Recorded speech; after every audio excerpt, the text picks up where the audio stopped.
Shalom, selamat pagi Bapak Ibu, saudara sekalian yang terkasih dalam Tuhan Yesus Kristus.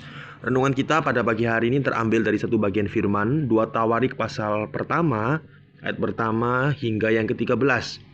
Tapi saya membacakan ayat yang ke-10 bagi Bapak Ibu sekalian. Demikian bunyi firman Tuhan, "Berilah sekarang kepadaku hikmat dan pengertian, supaya aku dapat keluar dan masuk sebagai pemimpin bangsa ini.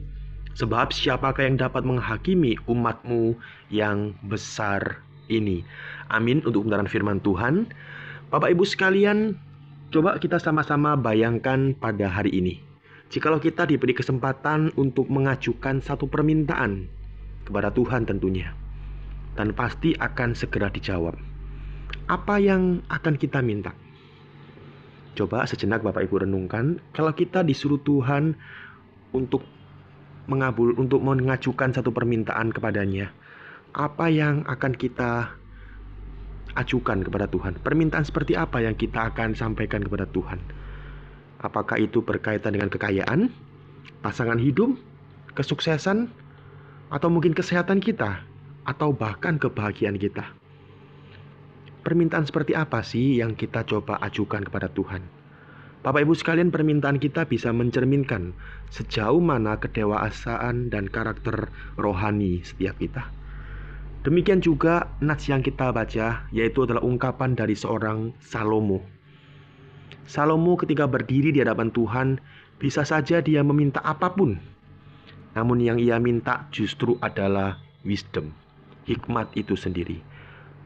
Ia tahu bahwa untuk menjalankan tanggung jawabnya sebagai raja menggantikan ayahnya Daud itu bukanlah hal yang mudah.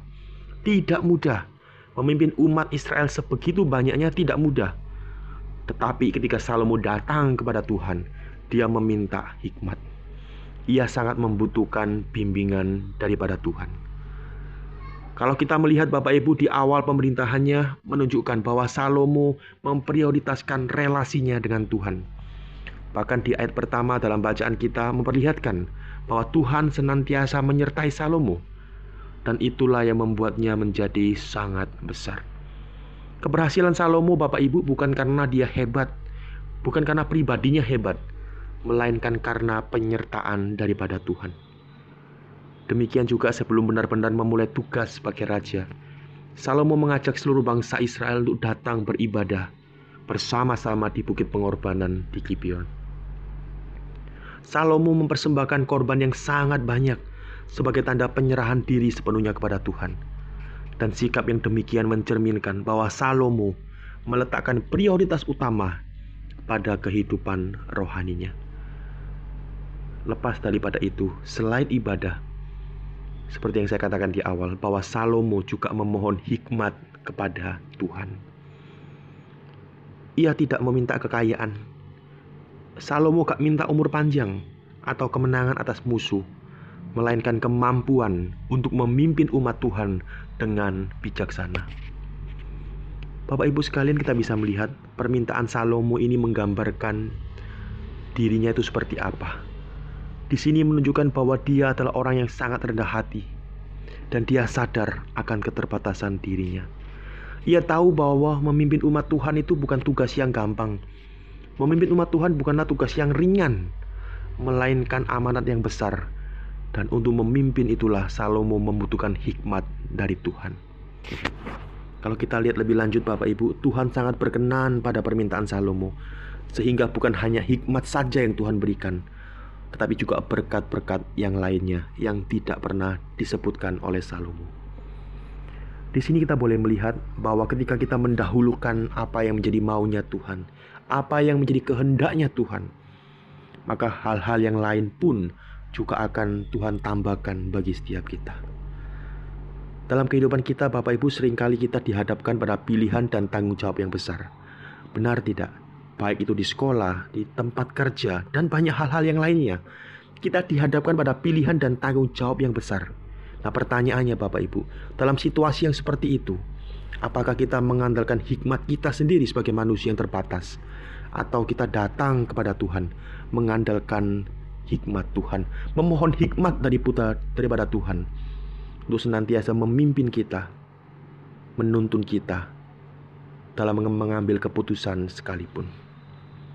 Kiranya firman Tuhan pada pagi hari ini menolong kita melalui Salomo memprioritaskan Tuhan dalam kehidupannya. Baik itu ibadah, termasuk juga ketika dia datang kepada Tuhan, dia bukan meminta hal-hal yang materi, tetapi dia meminta hikmat. Kiranya Salomo tersebut boleh kita sama-sama lihat bahwa seperti Salomo, kita juga mau ketika datang kepada Tuhan, kita senantiasa meminta apa yang menjadi kehendak Tuhan, bukan menjadi kehendak kita. Mari sama-sama kita berdoa. Bapa dalam surga, kami mengucap syukur pada pagi hari ini Engkau boleh menyapa setiap kami melalui kebenaran firman-Mu.